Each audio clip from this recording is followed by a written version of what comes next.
Gloire à Dieu. Gloire à Dieu. Amen. Bienvenue dans la maison du Seigneur. Amen.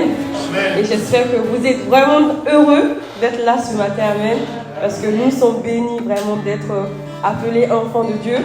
Et du coup, je voudrais partager un petit verset avec vous dans Jean 3,16. Je pense que c'est un verset que nous connaissons tous, mais c'est bien parfois de se le rappeler. Et du coup, Jean 3,16 qui nous dit « Car Dieu a tant aimé le monde qu'il a donné son Fils unique, afin que quiconque croit en lui ne périsse point, mais qu'il ait la vie éternelle. Dieu, en effet, n'a pas envoyé son Fils dans le monde pour qu'il juge le monde, mais pour que le monde soit sauvé par lui. Celui qui croit en lui n'est point jugé, mais celui qui ne croit pas est déjà jugé, parce qu'il n'a pas cru au nom du Fils unique de Dieu. » Amen. Et ce matin, nous sommes là parce que nous avons cru en son nom. Amen. Et nous avons reçu cette révélation du Christ mort et ressuscité pour nous. Et c'est pourquoi vraiment ce matin, nous voulons louer le Seigneur. Nous voulons glorifier notre Seigneur. Et nous voulons lui dire, Seigneur, ce matin, nous te donnons ton cœur, enfin nos cœurs. Nous venons vers toi parce que nous t'aimons. Amen. Et je vais vous inviter à ce que vous venez de plus que nous puissions louer ensemble le Seigneur.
Le nom de Jésus, plus que tous les noms.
Nous plions le genou.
prier ensemble pour vraiment recommander le culte de ce matin entre les mains du Seigneur. Nous allons inviter la présence de l'Esprit Saint au milieu de nous ce matin, afin que le Seigneur, par son esprit, nous conduise et également que l'Esprit de Dieu qui habite en nous vraiment manifeste davantage sa puissance en nous ce matin, afin que nous puissions rester centrés sur le Seigneur, que nos pensées vraiment soient tournées vers le Seigneur, que toute pensée qui ne glorifie pas le nom du Seigneur soit ôtée du milieu de nous ce matin, afin que nous ne soyons pas distraits, mais pour que nous puissions vraiment écouter et recevoir pleinement la parole de Dieu ce matin. Prions ensemble pour le culte.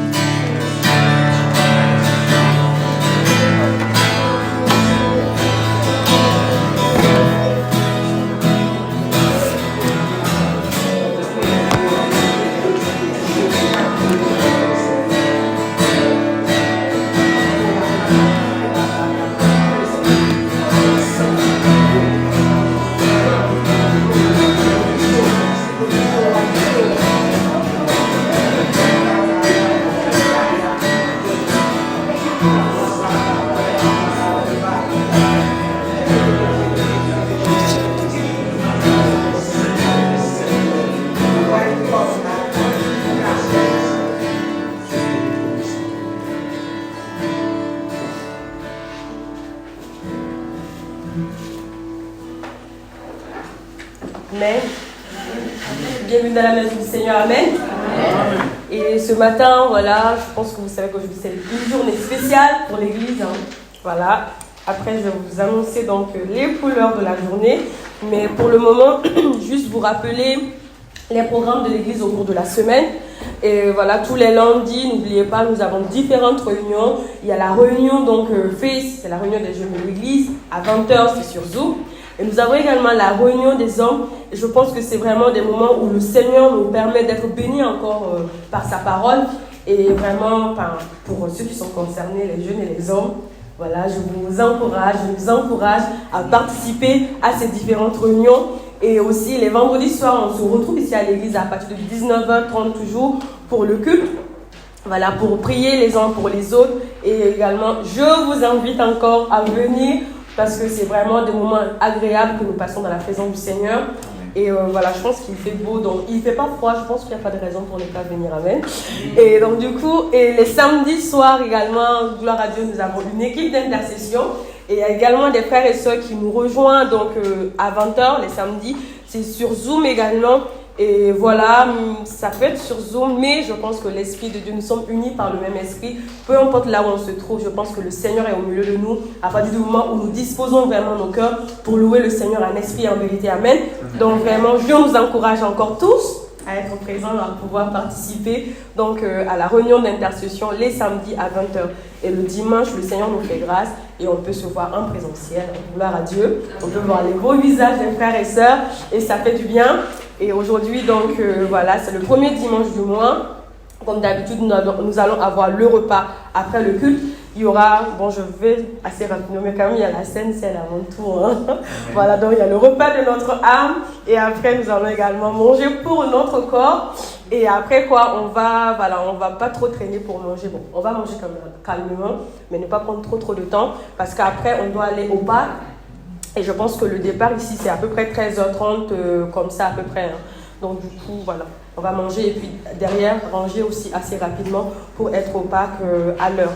Donc voici à peu près le programme de la journée. Et pour la lecture biblique, justement, nous sommes presque à la fin du livre de Deutéronome, je pense, oui. Il nous reste qu'un seul verset du livre. Et après, nous allons commencer avec le livre donc, de Josué. Vraiment que le Seigneur continue de nous bénir à travers sa parole, de nous enseigner encore. Amen. Et du coup, voilà, l'église reste toujours vivante et ouverte, même pendant l'été. Amen. Donc du coup, on va avoir des événements donc, cet été. Je suis rapide encore. Du coup, il y a la soirée de louange. Le 7 juillet, ici, à 19h30.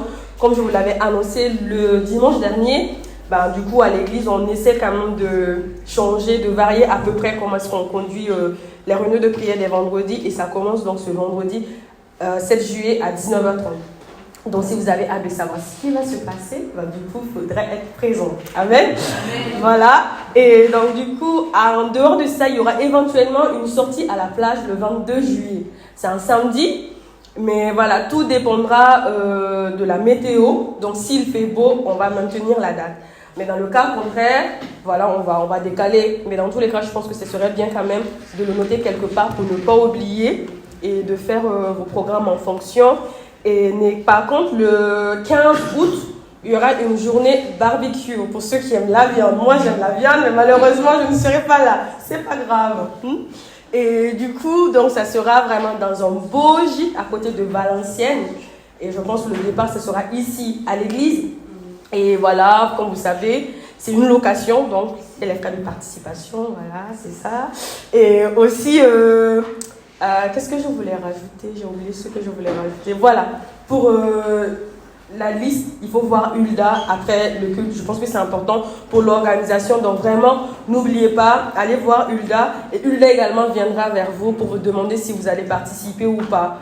Donc, même si vous ne savez pas aujourd'hui, quand même au cours de la semaine, n'oubliez pas de lui faire quand même un retour pour qu'on puisse s'organiser par rapport aux voitures et même par rapport également à la quantité de la nourriture à préparer. Voilà à peu près ce qu'il y avait comme annonce aujourd'hui. Et donc, voilà, nous allons passer donc, au temps des offrandes. Et après, je pense que ça sera la Sainte Seine, mais je vais prier quand même pour les offrandes, pour que nous puissions offrir nos offrandes à notre Seigneur ce matin. Seigneur, merci pour ta bonté et pour ton amour. Père éternel, mon Dieu, mon roi, nous te rendons toute la gloire, la louange et l'adoration. Merci vraiment, Seigneur, pour les sources de bénédiction que nous sommes les uns pour les autres et pour notre Église. Nous te prions, Seigneur Dieu, pour toute la grâce que tu fais dans nos vies. Aujourd'hui, Seigneur, nous sommes dans ta présence. Nous voulons t'apporter nos offrandes, vraiment t'apporter nos cœurs également, Seigneur Jésus-Christ. Reçois-les dans le nom puissant de Jésus-Christ et que ces offrandes puissent servir pour la gloire de ton nom. Sois béni. Merci pour la vie de mes frères et sœurs également. Et merci de bénir vraiment le reste du culte. Dans le nom puissant de Jésus-Christ que j'ai prié. Amen.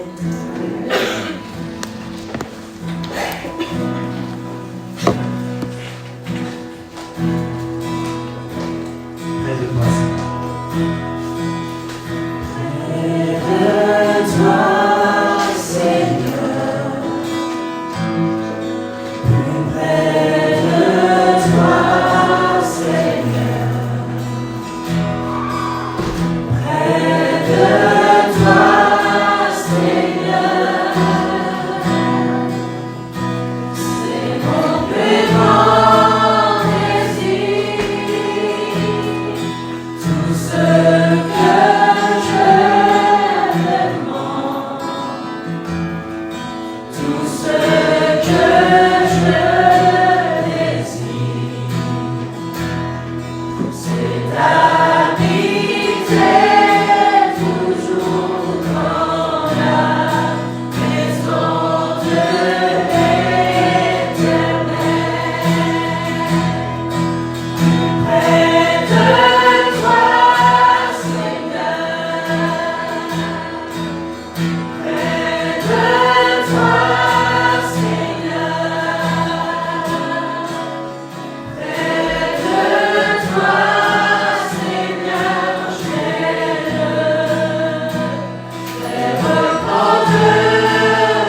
la croix. Merci pour la vie. Merci Seigneur pour cette vérité qui habite en nous. Merci Seigneur pour ton sacrifice. Seigneur, aide-nous à vivre chaque jour de ta croix, la porter sur nous maintenant et Seigneur te suivre pour que le monde puisse également voir Seigneur ta croix et recevoir ta vie, ton amour chaque jour Seigneur. Merci pour ton Église, merci pour ce jour où nous te glorifions. Merci Seigneur pour le jour de ton jour Seigneur, ce dimanche. Reçois la gloire à travers ce culte et nos vies. Et Seigneur, nous te remettons tous entre tes mains. Aide-nous Seigneur à continuer à avancer Seigneur vers ton royaume et continuer à faire grandir Seigneur ton royaume dans nos vies et Seigneur sur ce pays Seigneur. Merci Seigneur. J'ai prié au nom de Christ. Amen. Amen. Alléluia. Amen. Il faut dire Seigneur, il est ressuscité pour toi.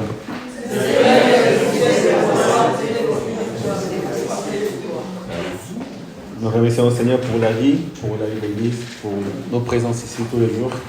Et aussi vraiment nous prions pour la situation aujourd'hui en France, des incidences aussi, tout ce qui se passe dans la société. C'est pas nouveau, c'est pas la première fois, mais c'est des choses qui arrivent dans la société. Et nous, en tant que chrétiens, en tant qu'enfants de Dieu, nous devons penser à toutes ces personnes qui en souffrent à cause de ces situations, pour les familles, les proches, aussi tout ce qui évoque, tout ce qui a déclenché des actes qui ne sont pas admissibles et qui continuent à faire du mal à d'autres personnes. Et en tant qu'hommes et femmes, je pense que nous sommes limités à faire des actions dans lesquelles nous pouvons vraiment faire des choses concrètes, mais Dieu peut faire à nos places. Amen. Amen. Nous devons penser à nos villes, encore méditer sur les autres, ceux qui ne connaissent pas le Seigneur, parce que dans le Seigneur, on ne peut pas se permettre de faire ce genre de violences ou des choses comme ça. Donc, une conclusion, c'est sûr, c'est que le monde a besoin de Jésus. Amen. Notre société a besoin de Jésus-Christ. Amen. Et nous, les chrétiens, nous devons encore mieux vivre l'Évangile pour refléter son image, la lumière dans les ténèbres et montrer l'exemple. Grâce à quelques personnes, aux chrétiens, aux enfants de Dieu, Dieu peut faire de grandes choses. Amen. Ce n'est pas nous que nous allons faire, mais Dieu peut agir à travers nous, à travers les chrétiens, à travers les églises, dans la société, parce que c'est là où nous vivons. Continuez à prier au Seigneur, que le Seigneur puisse faire grandir son royaume d'ici, dans la société, dans nos familles, dans nos proches, et qu'à travers nos vies, le message du Seigneur Jésus-Christ puisse être écouté dans le monde. Amen. Amen. Nous allons, aujourd'hui, nous avons le repas à l'église, nous avons aussi la sortie de l'église. J'espère que ça sera un bon moment pour nous. Et j'ai intitulé le titre de prédication, le repas et le repos du Seigneur. Et pourquoi, parfois on se dit, pourquoi il y a autant de colère, il y a autant de haine dans la vie, on peut constater dans la société. Parce que finalement, nous, l'être humain, nous avons besoin de repos. Parce que quand on est fatigué, quand on est accablé, quand on a des fardeaux, on ne peut pas être nous-mêmes. Nos discernements ne sont pas bons. On est sous pression de quelque chose. On est accablé par la vie. Et aucune autre chose peut vraiment nous donner la paix dans notre cœur, dans notre vie, notre âme, notre esprit. Parce que l'homme est fait de l'âme, esprit et du corps. Et quand on rencontre le Christ, nous avons vraiment ce repos. Amen.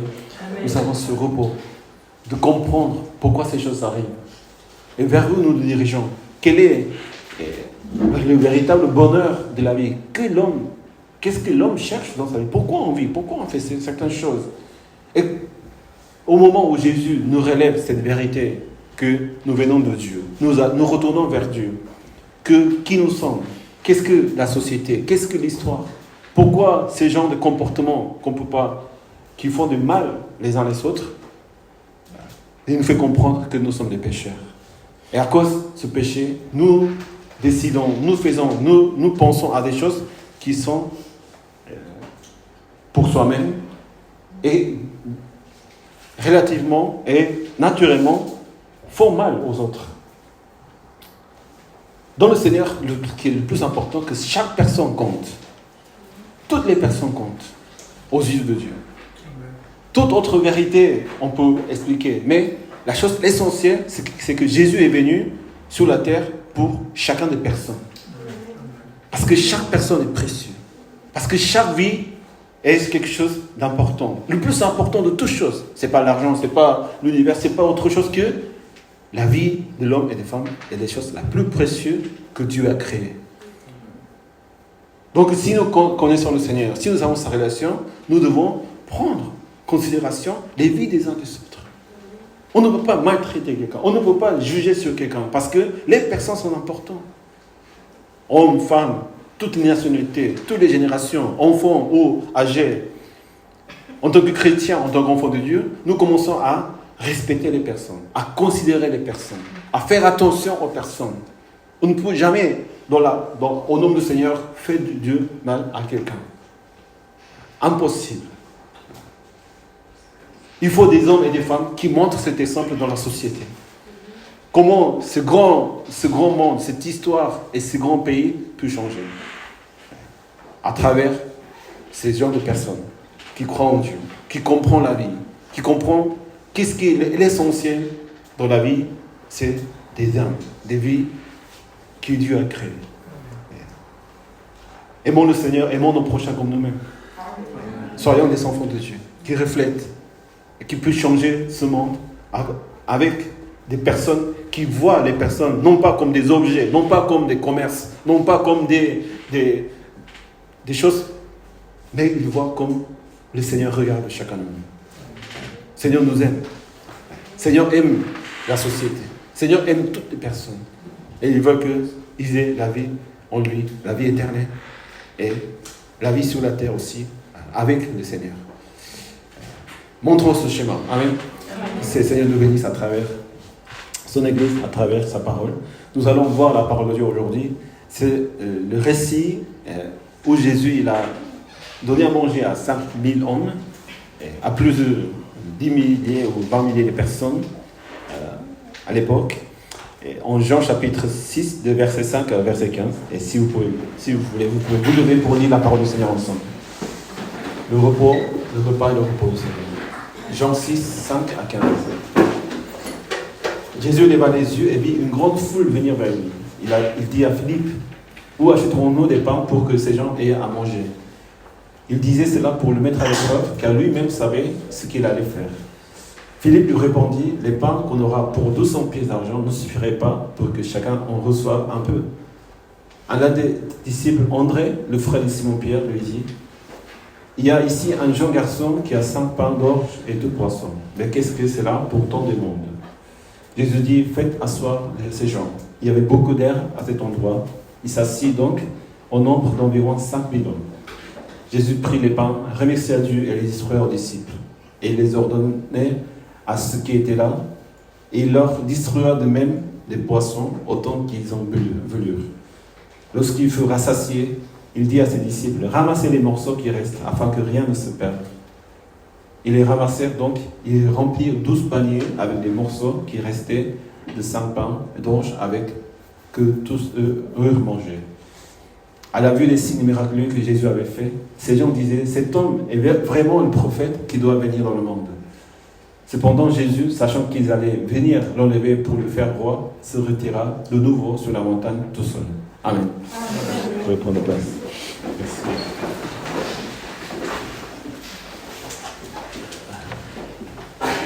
Jésus, il a fait des miracles. Il était avec des gens.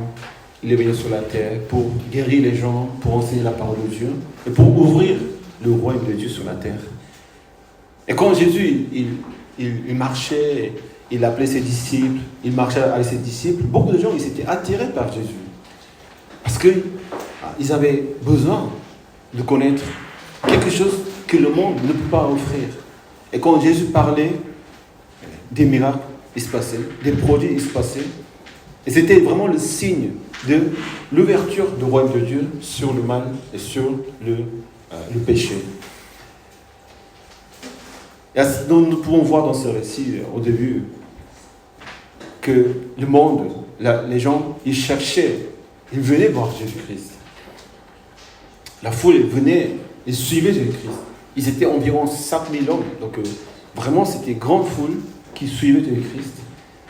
Et Jésus leva les yeux et il vit une grande foule venir vers lui. Il y a d'autres versets dans la Bible où Jésus, il voit la foule et il pleure parce qu'il les voit comme des brebis sans berger. Il les voit perdus. Il a vraiment un cœur pour ces gens. Jésus aime la foule. Jésus pense à la foule. Jésus a de la compassion pour tous ces gens parce qu'il connaît leur état de cœur. Nous, dans la société, nous voyons beaucoup de gens qui se manifestent, qui parlent, qui agissent d'une manière ou d'une autre. Mais nous ne devons pas les voir en tant que simplement avec leur action, leur réaction. On doit voir plus profonde que ça. Ce n'est pas parce qu'ils se mettent en colère, ils sont des gens méchants ou mauvais. Ce n'est pas parce qu'ils sont gentils que tout leur cœur sont de bonnes personnes. Nous devons voir qu'ils ont tous besoin de Jésus-Christ. Au moins nous, que nous avons déjà connu le Christ. Nous avons rencontré le Christ et que notre vie a changé. Que la vérité se révèle à nous. Et nous avons maintenant une autre vie, une nouvelle vie en Jésus-Christ. Nous ne vivons pas pour les choses du monde. Nous ne vivons pas pour mieux vivre. Nous croyons en Jésus-Christ parce qu'il est notre Dieu. Nous devons voir les gens comme Jésus les voit. Nous devons voir qu'ils ont besoin de Jésus-Christ. Et ce n'est pas quelque chose de, oui, si ça se peut. C'est une urgence. Des vies se perdent chaque jour. Des séparations, des colères, des révoltes. Donc partout dans le monde, même dans nos environnements, il y a des choses qui ne vont pas bien. Nous avons besoin de voir avec le cœur de Jésus-Christ. Ils avaient vraiment la compassion pour ces gens.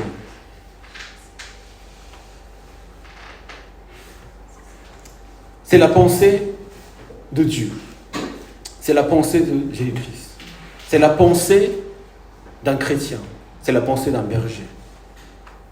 Ah, c'est lui, nous, c'est nous. Ça ne marche pas comme ça.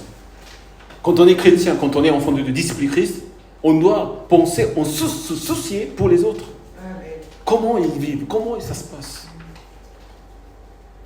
On ne peut pas vraiment, peut-être, mettre nos actions directement pour faire quelque chose. On ne peut pas arrêter tout ce qui se passe aujourd'hui en France. Mais chaque jour, chaque geste de notre vie quotidienne, quand on a cette opportunité, les occasions de tous les jours que nous pouvons montrer aux gens que Dieu les aime, Dieu est là, c'est là que nous devons être présents. Dans la vie quotidienne, chaque jour. À tous les lieux que nous fréquentons, nous devons penser comme le Seigneur pense. Et le Seigneur, il pense une chose. Il faut qu'il mange. Il faut que tous ces gens, ils mangent. Il faut qu'il demande à Philippe où nous allons acheter le pain pour leur donner à manger. Il se préoccupe parce qu'ils ont faim. Il se préoccupe des gens. Au lieu de critiquer, au lieu de dire des choses sur certaines personnes, Jésus, il pense à eux et il décide dans son cœur de leur donner à manger. Le repas, ce n'est pas simplement quelque chose, on donne à manger à quelqu'un. C'est quelque chose de très proche. Quand on prépare le repas pour quelqu'un, quand on mange avec quelqu'un, on pense à la personne. C'est une relation qui commence. Dieu crée une relation avec tous ces gens-là en leur offrant ce repas. Donc pendant le moment de repas, on partage la vie, notre cœur, notre pensée. Je pense que c'est vraiment une force pour nous, les chrétiens, de offrir un repas à quelqu'un. Jésus, il l'a fait toujours. Il a offert un repas. Il était invité au repas. Parce que quand on mange ensemble, il se passe quelque chose les uns les autres. Vous pouvez dire les uns les autres. Mangeons ensemble. C'est pas simplement pour faire remplir le ventre. C'est quelque chose de plus profond. On fait vraiment avec la pensée. Oui, je veux te connaître. Et si je peux t'aider, je voudrais t'aider. Je veux partager ma vie avec toi. Je veux que nous soyons des frères et sœurs. Je veux que nous puissions vraiment parler. Et je m'intéresse à toi. Ça veut dire, quand on offre à quelqu'un un repas, ça veut dire cela. Avec des frères et sœurs, avec des autres, avec des gens qui nous entourent. Nous devons vraiment avoir cette vie d'offrir notre cœur, notre vie pour les autres, en offrant un repas. C'est la meilleure façon de montrer notre cœur envers les uns les autres.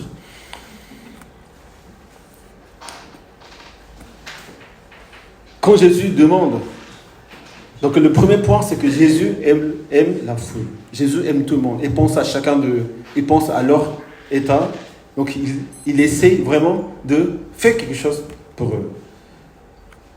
Nous avons besoin d'avoir ce cœur pour servir le Seigneur. Il se responsabilise. Alors que Jésus, il suivait son chemin. Et toute la foule l'ont suivi. Jésus n'a pas demandé de venir le suivre. Mais ils ont suivi. Mais Jésus, il prend la responsabilité de tous ces gens. Ouais. Les gens qui nous entourent dans nos vies. C'est Dieu qui nous a mis sous notre responsabilité. Il faut qu'il y ait quelqu'un qui prend la responsabilité. Ça, c'est la vie de communautaire. La vie de l'église, c'est aussi de la même. La vie dans la famille, c'est la même. Dans la famille, il y a les parents qui se responsabilisent de donner à manger aux enfants. Si personne ne pense pas aux autres, même si on est fatigué, même si c'est difficile, on le fait.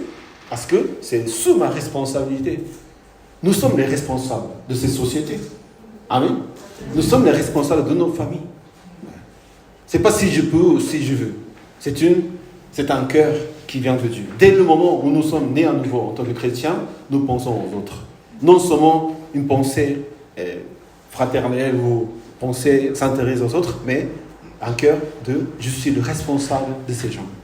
Je suis le responsable de ces vies. Je suis responsable de ma famille. Je suis responsable de mon église. Donc, j'ai à cœur de faire quelque chose. On se sacrifie. On se consacre parce qu'on se sent responsable. C'est la force d'un responsable. Soyons responsables. Amen. Soyons responsables pour le royaume de Dieu. Il demande à Philippe, où achèterons-nous des pains pour que ces gens puissent manger? Il dit cela pour mettre à l'épreuve, car lui-même savait qu'il allait à le faire. Dieu demande à Philippe une question pour voir comment Philippe il pense. Donc c'est une épreuve. Toutes sortes d'épreuves que nous pouvons avoir dans la vie, c'est Dieu qui nous les donne. Parce que Dieu nous aime. À travers l'épreuve, Dieu veut que nous agissions, nous pensions et nous disions au Seigneur quelque chose. Mais ces choses, souvent, sont pas la bonne réponse.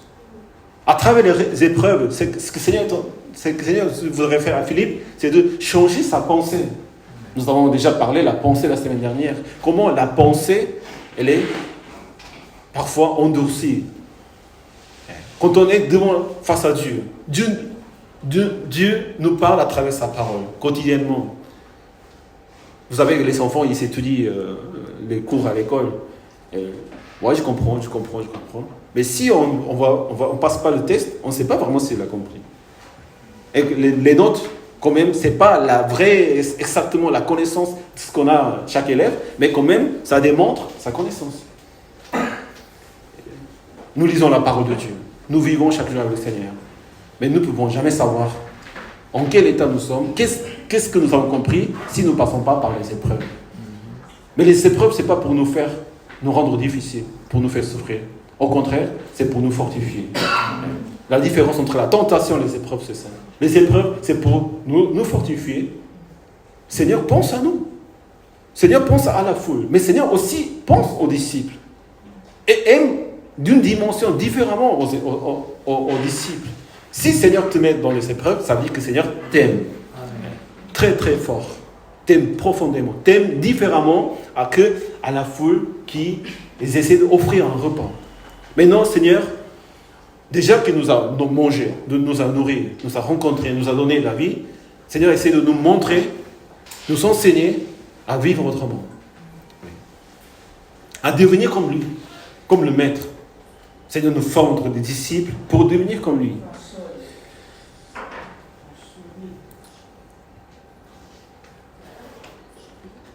Et quand Jésus demande Pourquoi, où nous allons acheter?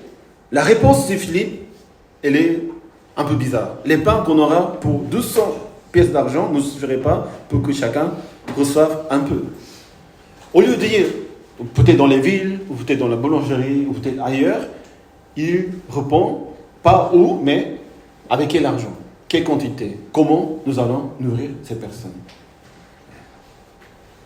Pourquoi Parce que il a entendu l'épreuve, mais il n'a pas répondu la question de Jésus-Christ. Parfois, dans les épreuves, nous écoutons la parole de Dieu, nous voyons ce qui se passe, mais nous répondons ce que nous pensons nous-mêmes. Complètement différente. Donc, l'épreuve ne passe pas. On ne change pas. Notre pensée ne change pas. Seigneur, essaie de changer ta pensée. Mais si nous répondons avec notre propre pensée, ça ne marche pas.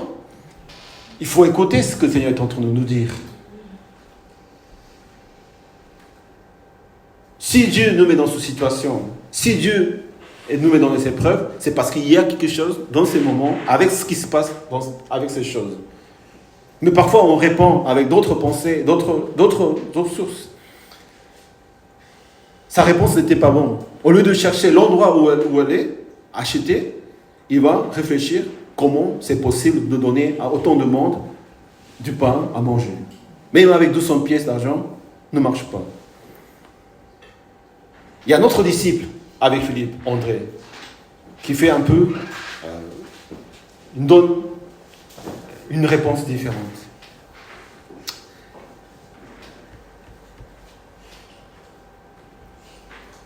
Philippe était quelqu'un qui était très raisonnable. On peut voir dans les versets, dans les évangiles, Seigneur, montre-nous le Père. Et Jésus dit, c'est moi, il est en moi. Si vous me connaissez, vous connaîtrez le Père.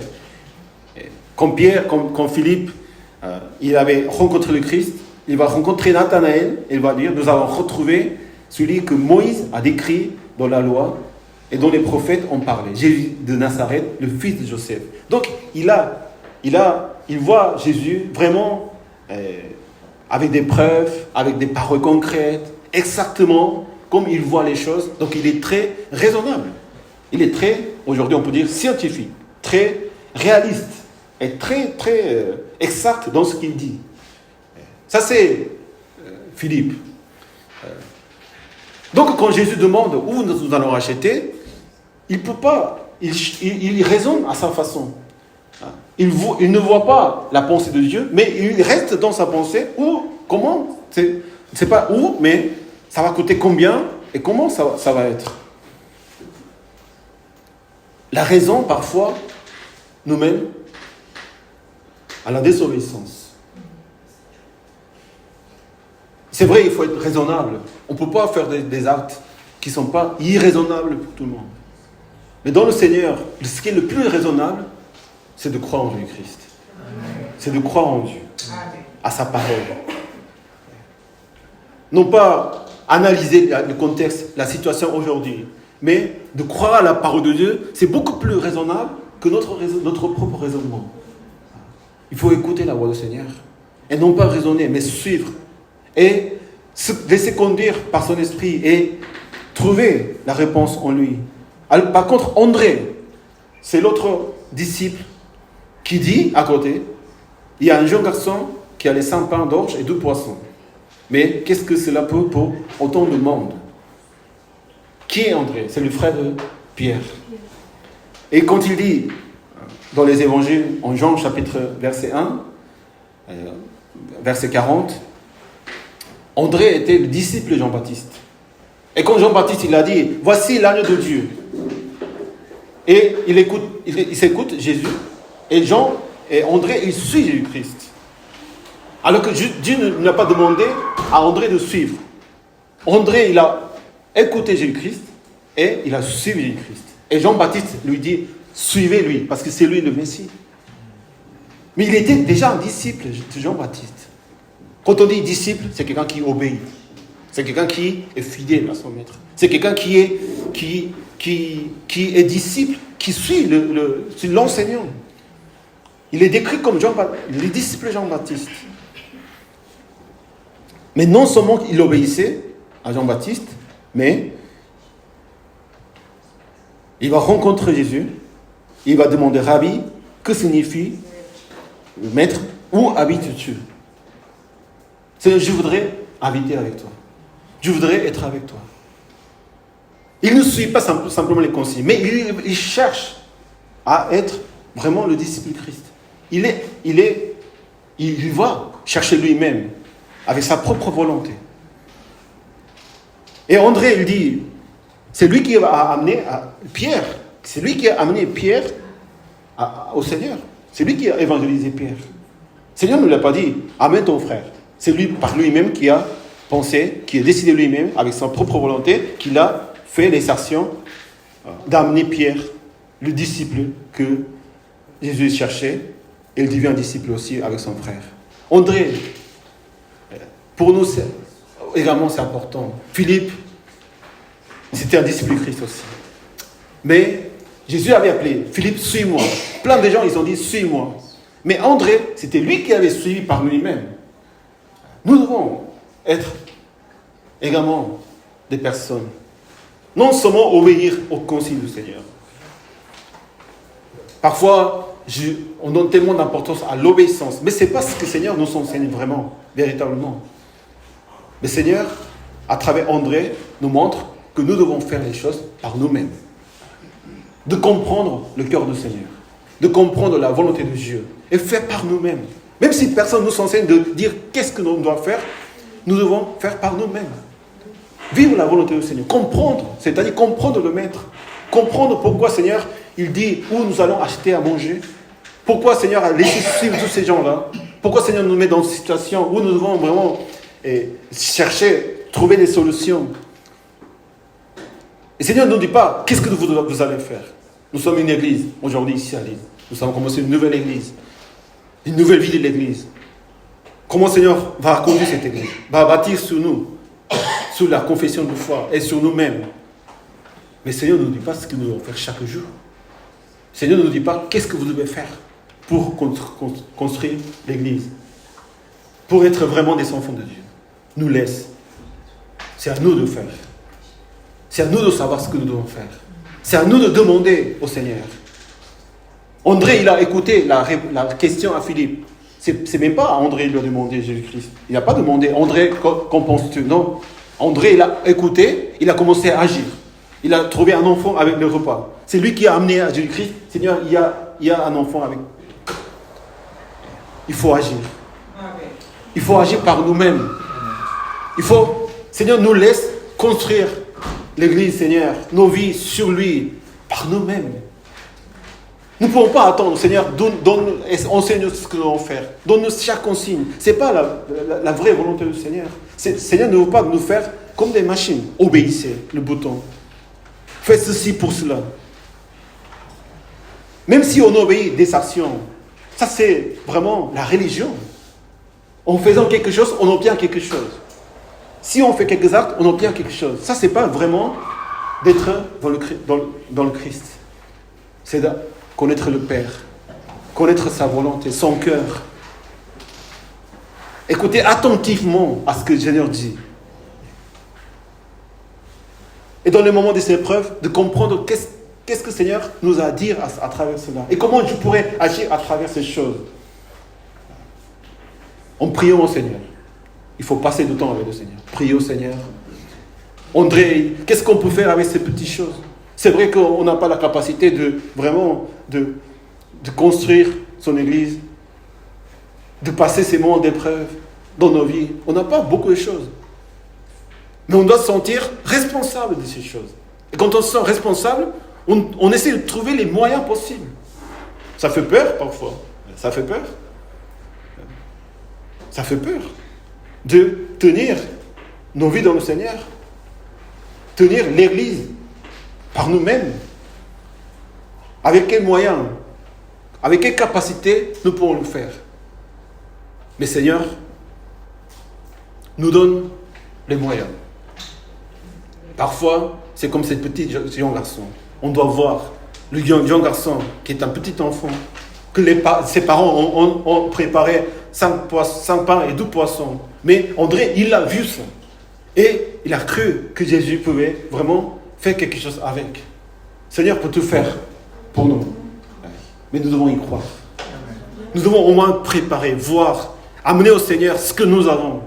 Même si c'est peu importe. Même si on n'est pas, nos dons et talents sont trop peu, mais si nous les amenons au Seigneur, Seigneur fait des grandes choses.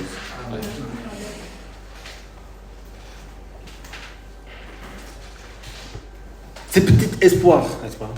Petit enfant qui a 5 pains et 2 poissons, pour lui-même. C'est comment nourrir ces 20 000 personnes? Mais c'est petit espoir, c'est petite foi. Mais comme la foi de petits détails, comme la graine des moutards, pour faire bouger les montagnes. Ouais. Ce ne sont pas des petites choses que ce que nous avons. Ce qui est important, c'est que nous gardions la foi et l'espoir en Christ. Ayons la foi et l'espoir. Ouais. Nous ne voyons pas, nous n'analysons pas la situation aujourd'hui. Mais en pensant à ces choses, en pensant à la foule, André, il se confie à Dieu. Seigneur, j'ai quelque chose. Quand même, c'est petit, mais nous croyons que tu peux agir à travers nous. Voilà. Faites asseoir tous ces gens. Jésus, il avait déjà prévu. Il avait déjà prévu comment il allait nourrir les 20 000 personnes. Jésus, il marchait sur les herbes. Parce qu'il ne voulait pas que tous ces gens-là ils soient assis sur les rochers ou n'aient pas d'endroit pour s'asseoir. Sur l'herbe propre. Jésus, il pense vraiment à la foule. Et il est conduit vers les herbes pour qu'ils puissent s'asseoir. Nous devons également servir les frères et sœurs avec ce que nous avons, mais avec du cœur. Préparé à l'avance. Quand Jésus il a mangé avec ses disciples après sa résurrection, aussi il a préparé la braise, il a fait le poisson et il a préparé l'endroit tout chaud pour que les disciples, après avoir péché toute la nuit avec le froid, ils viennent se réchauffer et manger avec Jésus-Christ. Nous ne pouvons pas servir le Seigneur. Nous ne pouvons pas simplement dire, Seigneur, nous avons l'espoir, la foi, sans rien faire. Il faut vraiment préparer avec beaucoup de cœur et beaucoup d'amour dans la condition où nous nous trouvons. Il ne faut pas avoir plein de choses, beaucoup de l'argent, beaucoup de choses qu'on peut vraiment leur offrir. Non, il s'agit de cœur, d'offrir au Seigneur. Et avec tout ce que nous avons, avec tout ce que nous pouvons l'offrir au Seigneur. Il prit le pain, remercia Dieu et distribuait aux disciples que les donne à la foule. Maintenant, Seigneur, une fois qu'ils ont fait asseoir les gens, ils donnent aux disciples pour qu'ils servent à la foule. Eux-mêmes, ils nous enseignent à comment servir. Comment offrir le repas. Comment, en offrant le repas, qu'est-ce que vraiment ça fait offrir le repas à quelqu'un? C'est d'offrir un repos. Servir. Pour qu'il puisse manger, pour qu'il puisse être bien à l'aise sur l'herbe.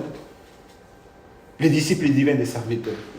Comme les garçons dans les restaurants. Maintenant, ils vont servir avec leurs propres mains. D'abord, ils remercient à Dieu. Quand on va servir les frères et sœurs, quand on va préparer, leur offrir, en offrant le repas, en offrant ce repos qui vient du Seigneur, c'est vrai que c'est pas facile. C'est toujours... même aujourd'hui, nous préparons le repas à l'église. Je pense que les frères et sœurs, je ne sais pas comment vous avez fait, mais depuis hier, même avant-hier dans la semaine, il faut penser, il faut faire les courses, vous faites de la cuisine, vous amenez, le matin très tôt, toutes ces choses, c'est pas rien. Le temps, l'argent, l'effort pour le faire, toutes ces choses. Mais vous le faites. À un moment, on se dit pourquoi on fait ces choses. À un moment, on se dit pourquoi on doit faire. Mais ce n'est pas ce que le Seigneur veut, lui. Quand c'est difficile, comme parfois, on n'a pas les moyens, mais on essaie de tout faire. Comme André, Seigneur, fais quelque chose. Je veux, Seigneur, je suis responsable. Je dois faire quelque chose. Donc, comme on est sous la pression, et il y a quand même un stress qui s'installe quand on va servir vraiment pour les autres. Déjà, pour faire pour nous-mêmes, c'est fatigant. Déjà, pour nous faire nous-mêmes tous les jours à manger, c'est fatigant. Mais maintenant, on doit faire pour les autres. Comment on peut faire ça? À ce moment-là, tu te dis, pourquoi je fais ça? Et d'abord, ce qu'il faut faire, c'est qu'il faut remercier le Seigneur. remercie le Seigneur parce que nous sommes maintenant capables de servir les autres. Remercie le Seigneur pour ce qu'il a fait pour nous. Il s'est donné sur la croix pour nous donner la vie. Il est mort sur la croix. Ce que nous sommes en train de faire, c'est simplement préparer un repas pour les autres. Et nous consacrer autant on peut. Mais personne ne peut faire autant de choses comme le Seigneur a fait pour nous.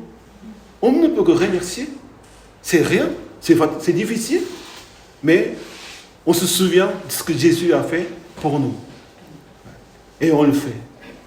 On remercie au Seigneur. C'est important de le faire. Mais faisons-le en remerciant au Seigneur. Et non pas faire par obligation ou parce qu'on doit le faire. Et d'abord, Seigneur, remercie. Et il dit 3 disciples. Et ils ont distribué les pains et les poissons autant ils voulaient. Quand on sert le Seigneur, aussi on doit être généreux. Amen. On doit être généreux. On ne doit pas faire simplement comme je peux.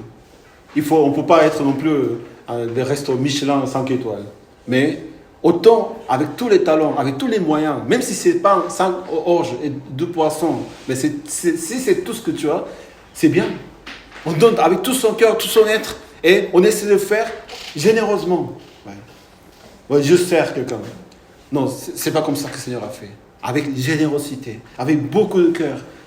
On essaie de mettre vraiment notre meilleure qualité pour offrir aux gens.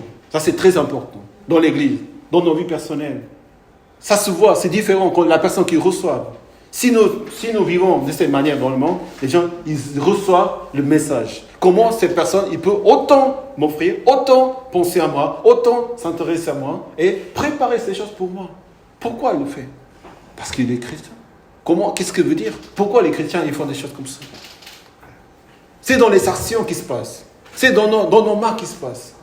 Ce n'est pas simplement la prière. Ce n'est pas simplement l'espoir et la foi. L'espoir et la foi doivent se concrétiser dans nos actions de tous les jours. De tous les jours. Offrir. Le Seigneur nous donne les capacités. Amen. Le Seigneur nous donne les capacités pour le faire. Ramasser les morceaux afin que rien ne se gaspille. Même jusqu'à débarras doivent faire les serviteurs. Même jusqu'à débarras doivent faire les disciples. Et en débarrassant, en ramassant tous les morceaux, ils voient tous les gens. Comment ils sont satisfaits. Comment ils ont bien reposé. Ils sont reposés sur l'herbe, ils ont mangé, ils s'étaient servis. Maintenant, c'est les disciples aussi, ils doivent nettoyer et débarrasser. Pour ne pas les fatiguer. C'est ça l'esprit. C'est ça la pensée de Dieu. On ne sert pas en disant mangez-vous. Non, c'est pas. On est généreux. Mais jusqu'à la fin, jusqu'au dernier détail, Seigneur, n'oublie pas, ramassez-vous et voyez combien il reste. Ça, c'est un témoignage pour les disciples. Cette action-là, les foules ne savent pas d'où vient cette nourriture. Mais les disciples voient comment Jésus a agi à travers ce qu'ils ont amené. Ce que Dieu est capable. En servant du début jusqu'à la fin. En ramassant, qu'est-ce qu'ils vont faire avec les 12 paniers de pain d'orge? Ils ne peuvent pas tout manger. Ils les redistribuent. Ils les gardent en mémoire. Ils les gardent dans le cœur. Les disciples aussi peuvent manger. Seigneur fait des grandes choses quand nous sommes à son service. Avec le cœur. Il reste 12 paniers pour les disciples. Maintenant, c'est à eux de faire ce que ça leur semble bien de faire. Qu'est-ce qu'ils vont faire avec? Maintenant, ils apprennent à vivre dans le Seigneur. Nous ne devons pas seulement obéir, mais faire nous-mêmes. Prendre les initiatives pour servir du début jusqu'à la fin, avec beaucoup de cœur, avec pensant à eux. Et quand nous vivons de cette manière, le monde peut changer. Le monde va changer. Amen. Amen. Que le Seigneur vous bénisse. Prions ensemble.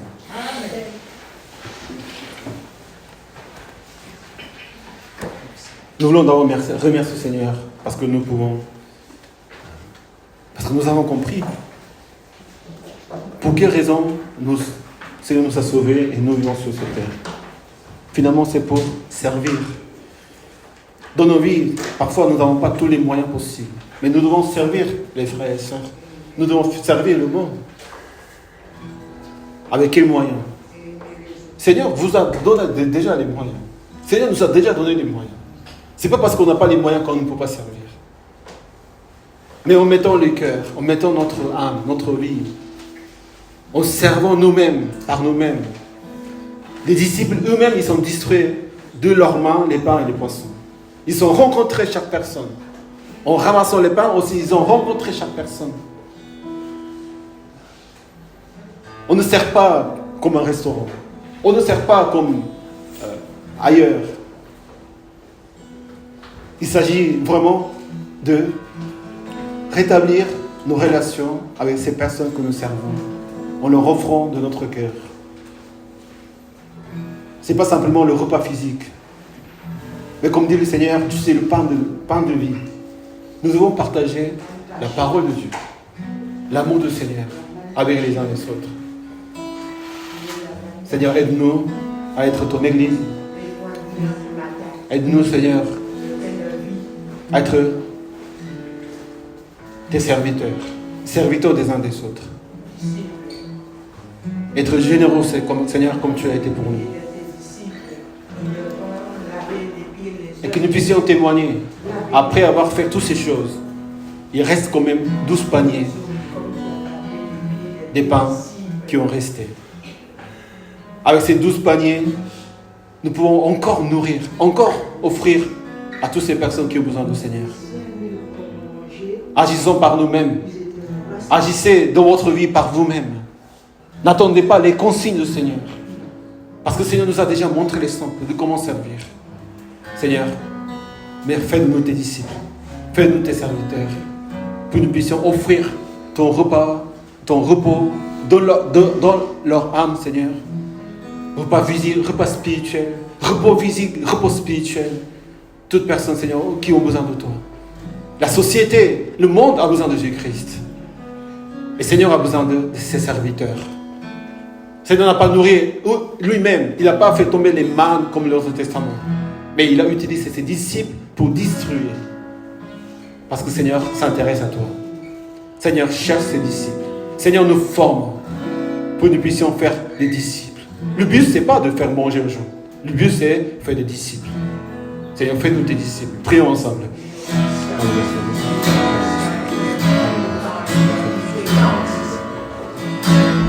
Béni soit Dieu, béni soit Dieu.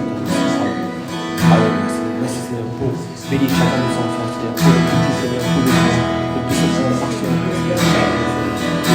Aide-nous, Seigneur, aide-nous, Seigneur. Aide-nous, Seigneur, agis, Seigneur. Aide-nous, Seigneur, agis. Alléluia.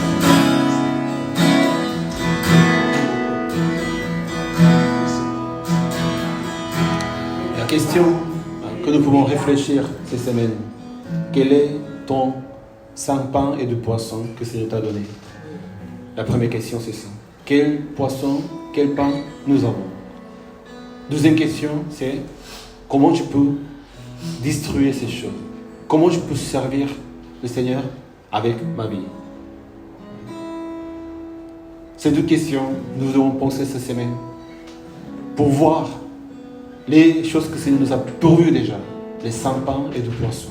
C'est symbolique. Mais c'est ce qu'il y a dans nos vies. Mais nous devons les apporter au Seigneur. Et agir par nous-mêmes. Dieu ne veut pas simplement que nous donnions au Seigneur des choses pour que le Seigneur fasse. Nous donnons au Seigneur, mais nous devons agir aussi avec notre propre vie, notre propre corps, notre propre pensée, notre propre amour. Seigneur, merci Seigneur pour ces 2 pains et 2 poissons. Ces 5 pains et 2 poissons que tu nous as déjà donnés. Seigneur, nous voulons te servir avec. C'est moi qui te servirai. C'est moi qui irai dans le monde. C'est moi qui irai à servir les frères et sœurs avec mon corps, mon cœur et mon corps, Seigneur. Aide-nous, Seigneur. Prions ensemble. Allez, merci, Seigneur.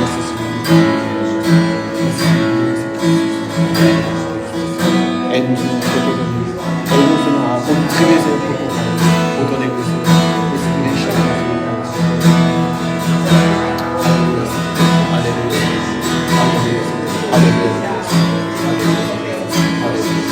Alléluia, Alléluia, Alléluia, Alléluia,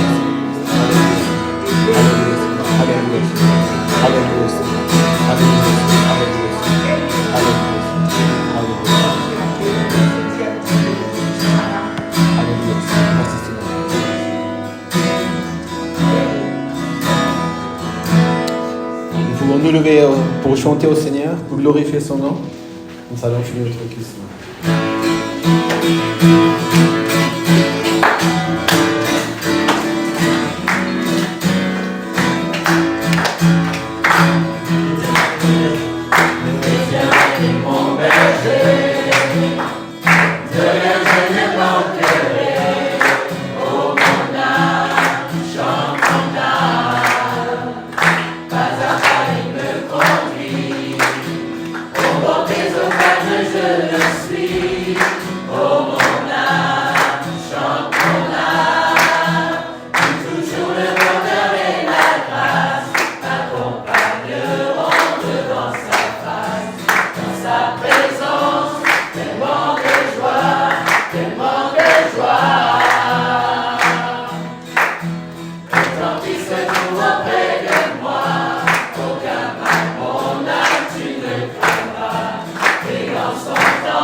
Merci de nous donner, Seigneur, ce repos ce jour, dans nos vies chaque jour, Seigneur.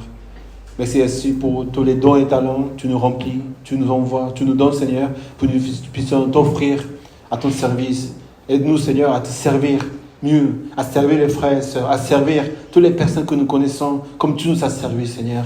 Merci, Seigneur, de bénir ce jour, le repas de l'église, aussi le repos, Seigneur, que dans cette communion nous puissions vraiment te célébrer. Et Seigneur, reçois la gloire à travers ton église, à travers nos vies, Seigneur. Et nous voulons agir par nous-mêmes. Seigneur, donne-nous, Seigneur, ce cœur de responsable, d'être, Seigneur, responsable de nos vies, de ton église, de notre ville, notre pays, Seigneur. Et fais de grandes choses avec ce que Nous sommes, Seigneur, tellement si petits, mais tu es grand, Seigneur. Et nous croyons que tu feras de grandes choses à travers ton Église, Seigneur. Merci pour ta présence, ton amour. Merci pour toutes choses. J'ai prié au nom de Christ. Amen. Amen. Applaudissons au Seigneur. Merci, Seigneur, pour toutes ces choses.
Jésus, je te